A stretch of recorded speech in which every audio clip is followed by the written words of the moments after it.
नमस्ते, प्रणाम, स्वागत करती हूँ अपने यूट्यूब चैनल पर। आप सभी लोग के सामने एक नाच गीत सुनाने जा रही हूँ। आप लोग सुनिएगा और कमेंट बॉक्स में बताइएगा हमारा गीत कैसा है।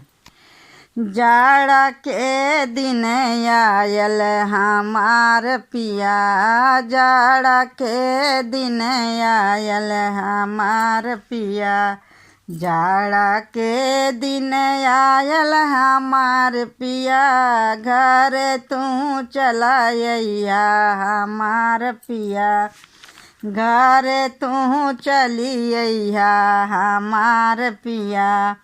आलू भंटा सस्ता हुआ है, आलू भंटा सस्ता हुआ है, घर ही भौरी चोखा लगैया हमार पिया, घर ही भौरी चोखा लगैया हमार पिया। जाड़ा के दिन आयल हमार पिया, जाड़ा के दिन आयल हमार पिया, जाड़ा के दिन आयल हमार पिया, जाड़ा में घर अइहा हमार पिया, जाड़ा में घर अइहा हमार पिया।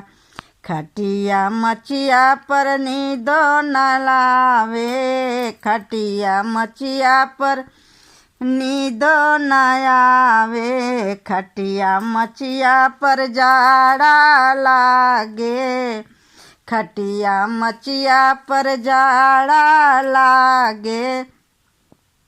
मखमल गद्दा बिछैया हमार पिया, मखमल गद्दा बिछैया हमार पिया, जाड़ा का दिन आयल हमार पिया, जाड़ा के दिन आयल हमार पिया। जाड़ा में घर अइहा हमार पिया, जाड़ा में घर अइहा हमार पिया।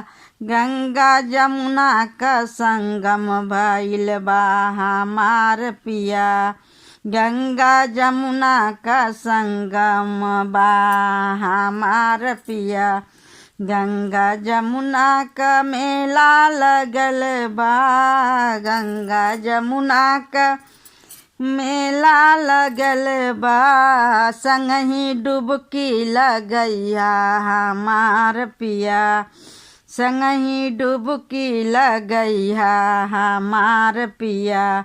जाड़ा का दिन आयल हमार पिया, जाड़ा का दिन आयल हमार पिया, जाड़ा में घर अइहा हमार पिया, जाड़ा में घर अइहा हमार पिया।